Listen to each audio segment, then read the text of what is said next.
taxes. This is consistent with the canons of taxation. However, ladies and gentlemen, the informal sector in Ghana is quite huge to be ignored, as it constitutes about 92% of all registered companies in Ghana, 85% of all manufacturing jobs in Ghana, and 72% of all of our GDP. We can therefore structure or restructure, if you like, our SMEs through formalization and or corporatization of their operations, support them with long-term financing and training to make them profitable, sustainable, and thereby become an important source of tax revenue. Next one.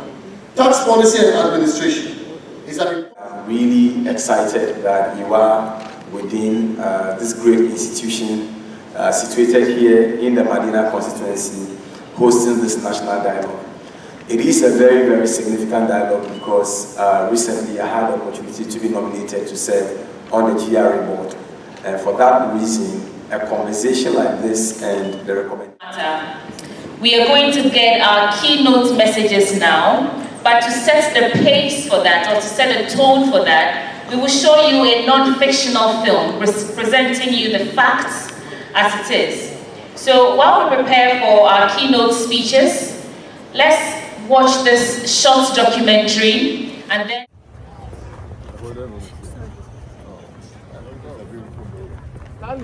So we are in, so we get into the holding room, right? Are you there? Yes, I've done well. What building is this? This is supposed to take it to the step. This is the church. Yes, yes.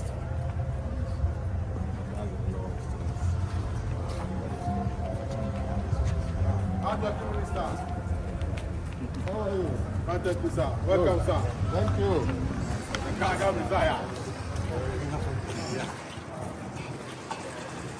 And Compliance Enforcement, RACE program was established to confront these issues head-on.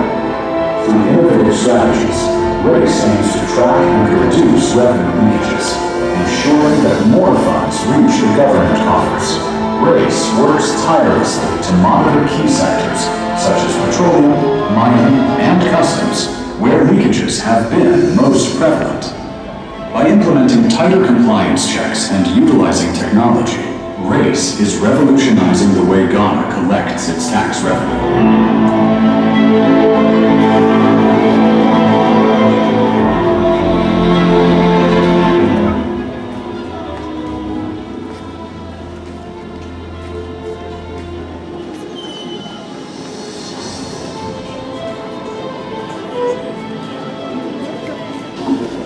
Well, unfortunately, we cannot hear. Largely driven by inefficiencies in tax administration, corruption, and illicit activities such as smuggling and underreporting have resulted in Ghana losing billions of dollars every year. In fact, the Auditor General's 2020 report revealed that Ghana lost approximately $2 billion due to these systemic issues. Honorable Francis Xavier Sasu. Naana, distinguished invited guests, lecturers, and of course, National Director there, Ali, and all the other experts that have been invited to participate in this great dialogue. I thank you all for your commitment to our country and for the various roles you are playing to ensure that our country is transformed for the benefit of our people. Let me begin with a fundamental truth. The path to Ghana's economic independence runs directly into effective tax administration. Our failure to achieve optimal levels of tax revenues has meant that we have compromised our determination to put our country on the path of sustainable economic growth and development. A simple review of our tax institutional environment reveal high expectations of the greater revenues we should be generating. For example, our country has seen too many tax reforms. The last count, 20 software products. And GRA, as you know, is one of the biggest institutions I enjoy. Notwithstanding all this, our tax system executive has not been as significantly sensitive to changes in economic activity or tax reforms, because we expected to reform following all, and this is demonstrated by available data. Ghana's tax GDP ratio stands around 14%. Existing as finance minister, I thought we had taken it to about 70% in tax to GDP ratio.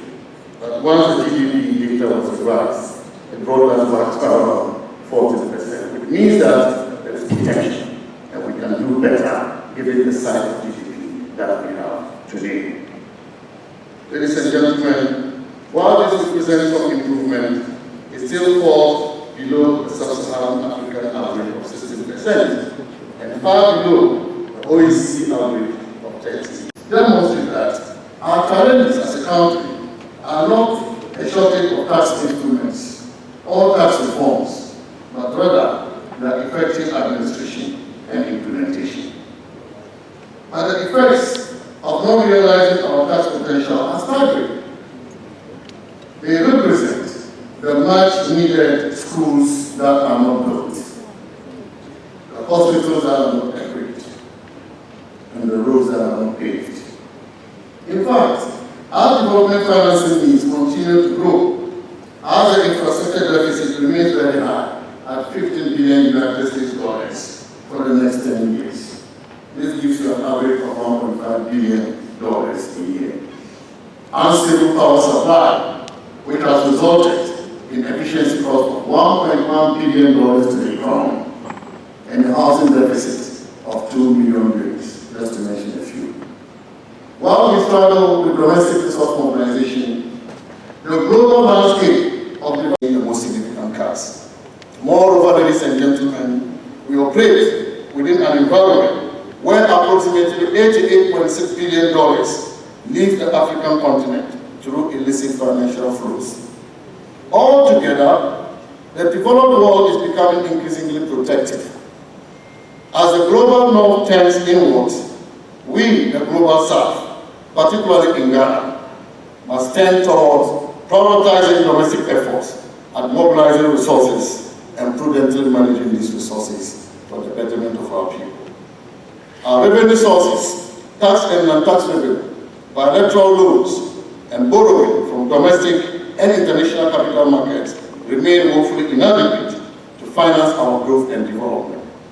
Particularly, as we exit the club of debt-distressed countries, through our successful debt restructuring, which resulted in almost $11 billion of savings through debt relief, our constraints in the stark reality is that our current profile and size of domestic tax revenue alone cannot even finance our recurrent expenditure. Against this compelling reality, ladies and gentlemen, we must do more to raise more domestic revenue to support our development aspirations. We can do this by challenging our conventional wisdom and preconceptions about taxes generally. We play too much with taxes, and this is the bane of our retrogression as a country. Ladies and gentlemen, this reality must therefore be embraced by all Ghanaians. Fact is, in a democracy such as ours, taxation promotes accountability are perpetrated by some of our citizens in collaboration with foreign partners. When discussing ways to increase tax revenue, I believe three pathways emerge: increasing the rates of existing taxes, introducing new taxes, and enforcing tax compliance. Given our current circumstances, the evidence overwhelmingly suggests that compliance, which includes the broadening of the tax base, is our most promising avenue. For example, think of our tax system as a water pipe with numerous leakages. Adding more water pressure simply forces more water through the existing leaks. The logical solution, therefore, is to fix the leaks first, ensuring that what flows in also reaches its intended destination.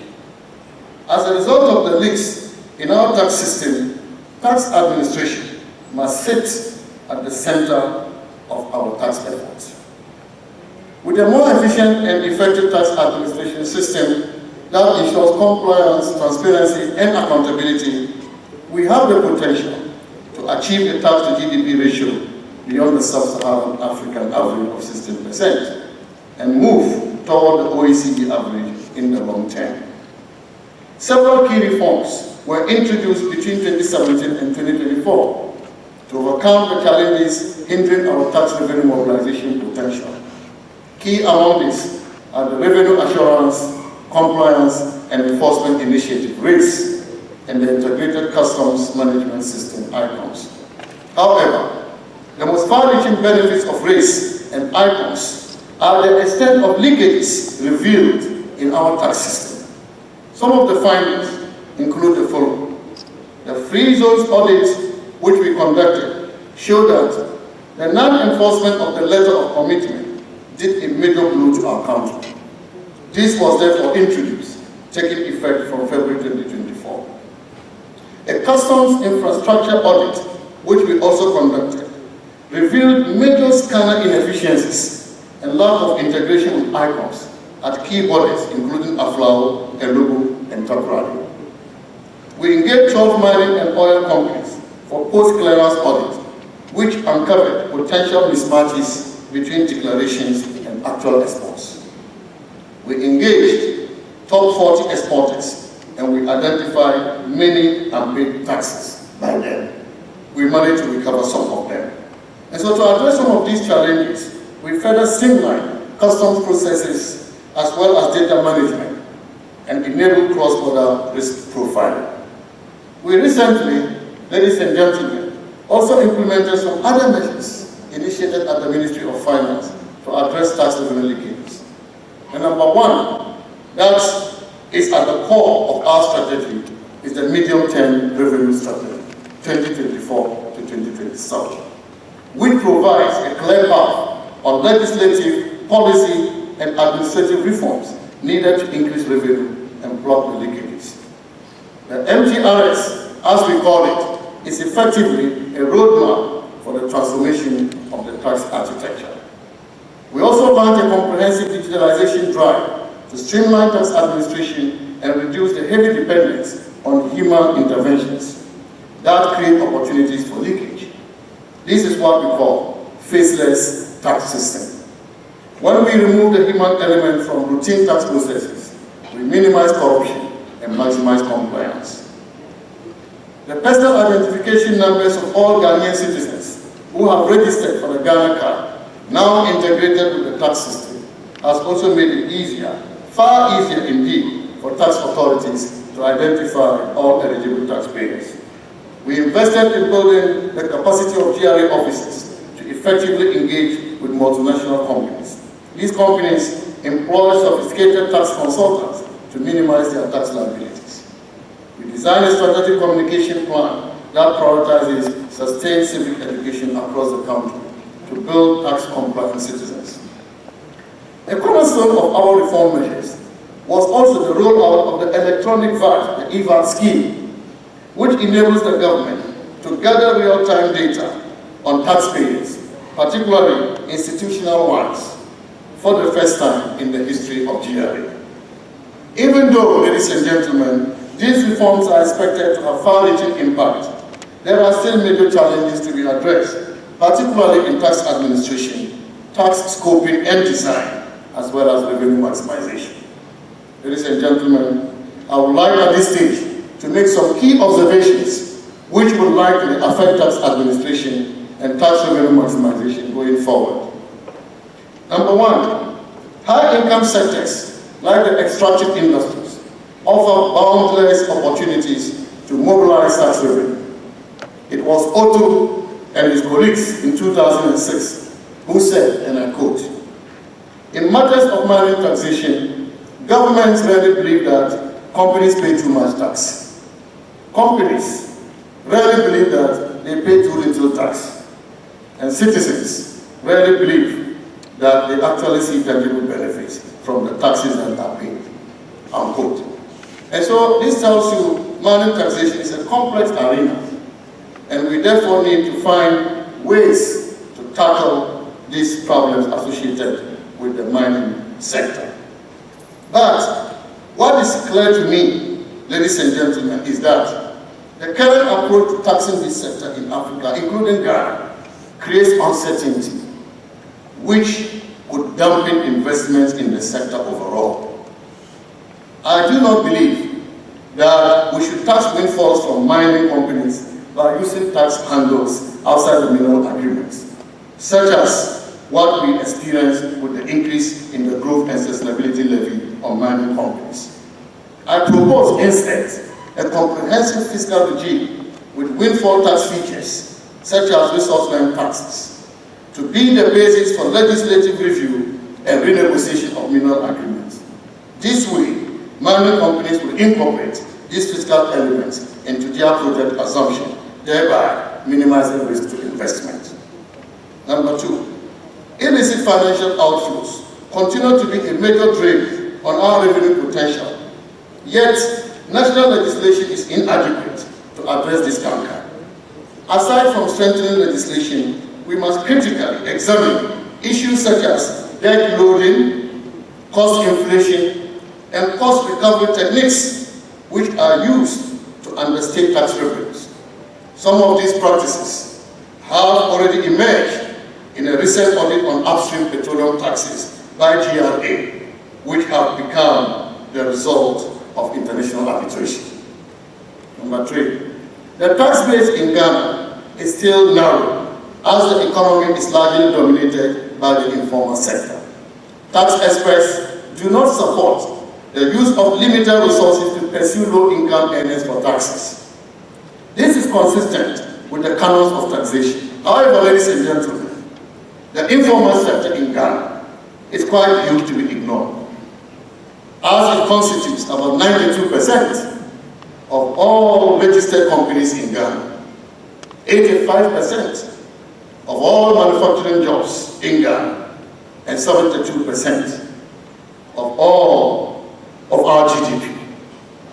We can therefore structure or restructure, if you like, our SMEs through formalization and or corporatization of their operations, support them with long-term financing and training to make them profitable, sustainable, and thereby become an important source of tax revenue. Next one, tax policy and administration is an important factor in determining the size of tax collection. The main policy instruments here, such as compliance, enforcement, reliefs, and exemptions, have undermined our tax system for long, as we continue to grapple with suboptimal level of policy combination that does not effectively assure revenue maximization. I'll give you an example. The Ministry of Finance in October 2024 published a report which shows that many businesses below the VAT registration threshold choose to register for VAT. But the survey data also suggests that there are many businesses above the threshold that should register, but who do not. They don't register for VAT at all, and they are getting away free. And this is why you have a gap of 61%.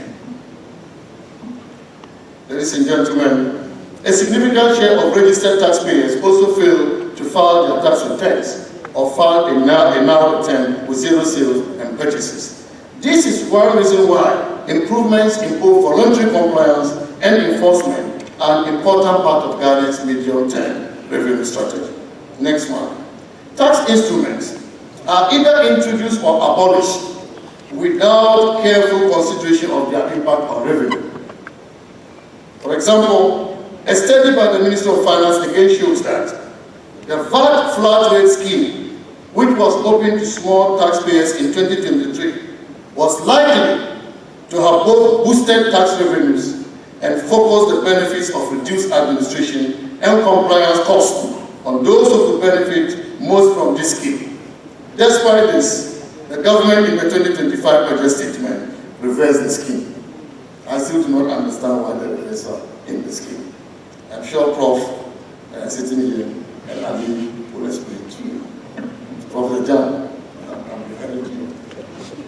It is also important for me to state that the IMF's approach, Ghana is going through IMF, but the IMF's approach to fiscal consolidation, which involves reducing government spending and or increasing taxes to address deficits and debts, can indeed lead to countries becoming tax testing. And when we talk about tax testing, that is where countries resort to just increasing taxes, and at the end they tax out the entire economy. This is one of the features of an IMF program.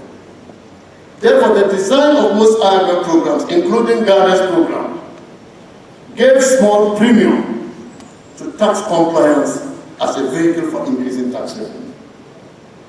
Tax compliance did not count much in the tax revenue model. Hence, the significant increases in taxes in 2023. However, rather than make countries tax testing, tax compliance measures and widening the tax net could, whilst requiring investments, lead to correction in tax revenue leakages. We know that tax increases can lead to higher costs for businesses. We know that tax increases can reduce the disposable income for individuals. And also we know that tax increases can slow down economic growth. They can also create political unrest, as we have seen in our history in Ghana. Our government, the previous MPP government, had to suffer from the increased taxes and introduction of new ones in 2023. But this was required because we had to address a huge fiscal adjustment to meet the IMF primary balance target of 0.5% deficit on commitment basis. This adjustment involved a fiscal effort of 4 percentage points of GDP that year. That was a huge adjustment. And Ghanaians really did well by actually enjoying this. It was a huge adjustment, and I admit that. But the political consequences have been felt. Just as the political consequences of IMF-induced tax increases have become a feature of our political history, as we saw in 2016 and then in 2024. Notwithstanding the weaknesses of the IMF fiscal consolidation program, the fund in its regional economic outlook for 2025 alludes to some of the measures outlined earlier for addressing tax revenue leakages by recommending efforts at broadening the tax base, reducing arbitrary exemptions, simplifying the tax code, and giving greater emphasis on corporate tax and property tax. I have a few issues to raise to end my speech, which are emerging issues that have implications for domestic revenue. Number one is climate finance. The displacement of fossil fuel, including oil and gas, through accelerated energy transition, will therefore affect revenue flows from oil activity. We must be decisive on our approach to the exploitation of our oil reserves, as investment in this industry continues to decline. We must also take a strategic position on green investment financing. This investment, as we know, requires tax incentives to become bankable. We are always asking for tax incentives before they become bankable, thus effectively undermining domestic revenue mobilization. We must therefore adopt green technologies, and also a reciprocal tariff on imports from the US will increase the cost of US exports to Ghana, given the obsession in Ghana for imported products. This will reduce the disposable income of Ghanaians, thus leading to lower consumption and lower consumer tax revenues. This is my reasons why I do not encourage Ghana to retaliate. In conclusion, I see you are carrying. I want to emphasize that when we can finance our own development, we dictate our own terms and set our own priorities. Conversely, when we cannot finance our development, we surrender our national wealth and decision-making authority to those who can. That is why the vision we must aim for is a Ghana that is truly self-reliant and self-sufficient. Ladies and gentlemen, we must work together to either strengthen tax compliance today or continue sacrificing our resources and sovereignty tomorrow. Viewed within this lens, the recommendations from today's dialogue must translate into concrete actions that transform our tax administration system. Your Majesty Chairman, distinguished guests, I hope that this national dialogue will set the scene for concrete decisions and be remembered for the transformative actions that will follow from this platform. I have no doubt we will achieve this because I know very well the panel assembled to do justice to this subject. On this note, let me thank you all once again. May God bless all of us and may God. Former Minister of Finance for the Republic, Sasu. If you're here, it's time for us to hear from you. Less than 5 minutes. Thank you.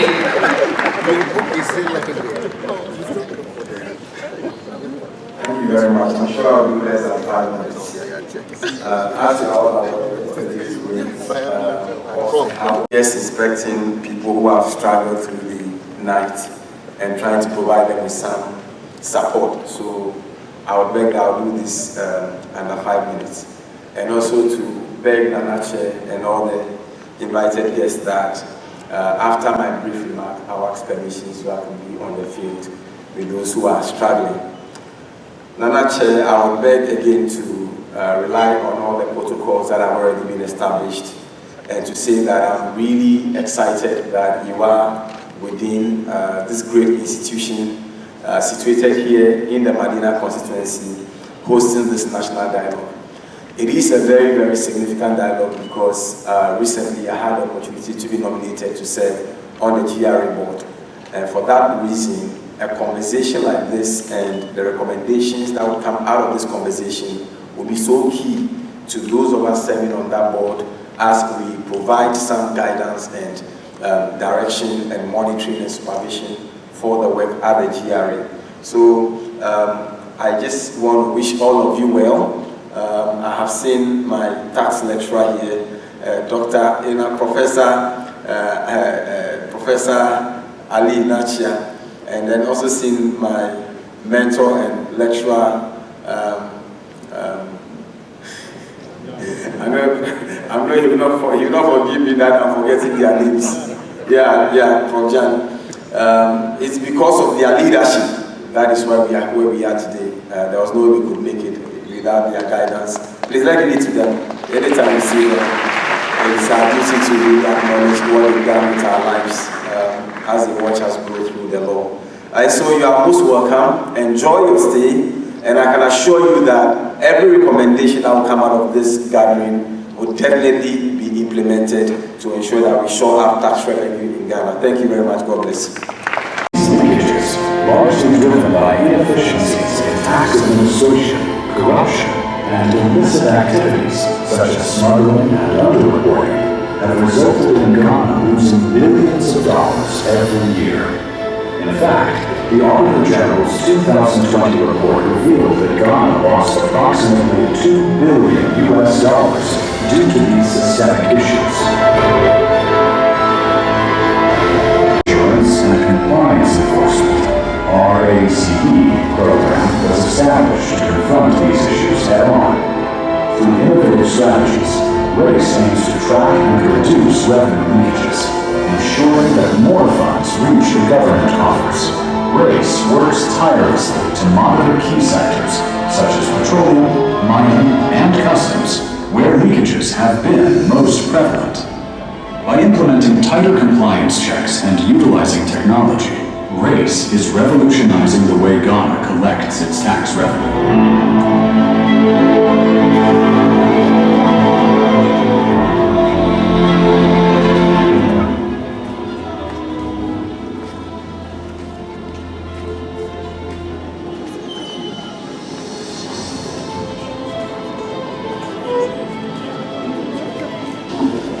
Well, unfortunately, we cannot hear. I'm sure we'll fix it. The Dean, Faculty of Accounting and Finance, Professor Bigwigs to give us the keynote address at this point. Let's welcome him with a round of applause, please.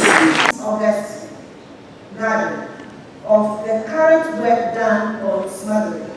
The GRA is strengthening partnerships with the private sector and working assiduously to tackle smuggling in a sustained manner. Collaboration with the Financial Intelligence Center, YOCO, and the Bank of Ghana will also be enhanced to monitor cross-border financial flows, cryptocurrency usage, and capital flights. In addition to this value, capacity building programs have been enrolled for our staff in digital forensics, data analytics, and compliance auditing. The GRA has also planned a series of programs to educate, inform, and orient citizens and residents about their civic responsibility towards voluntary compliance with tax obligations. Tax reforms for an efficient and equitable system. Chair, please permit me once again to emphasize on the key reform areas under the leadership of the Commissioner General of the GRA, which include: 1. Simplification of tax regimes, particularly for SMEs and the informal operators. This includes further refining the tax stamp system, presumptive tax models, and flat rate VAT to reduce complexity and enhance compliance. Institutionalization of digital services. We have mentioned enhancing transparency and taxpayer services through an upgraded integrated tax administration and payment system platforms, real-time customer support, taxpayer segmentation, which has been mentioned, is our focus, and proactive dispute resolution mechanisms to ensure sustainability of our work. Revising personal income tax thresholds and structures to reflect inflation and income inequity, ensuring lower income groups are not disproportionately taxed. Expanding tax incentives tied to compliance, such as area filter discounts, tax clearance fast tracks, and public recognition for compliant businesses. So, businessmen and women here, the GRA is assuring you that if you comply effectively and efficiently, there are some incentives for you. Your tax must work for you, and the Commissioner General of the GRA is very committed to that. Amendments to the youth in Ghana that is prosperous for the next generation. Together we can achieve this. Thank you, and have a good afternoon. Do you see how I didn't have to prompt her to end the speech? A round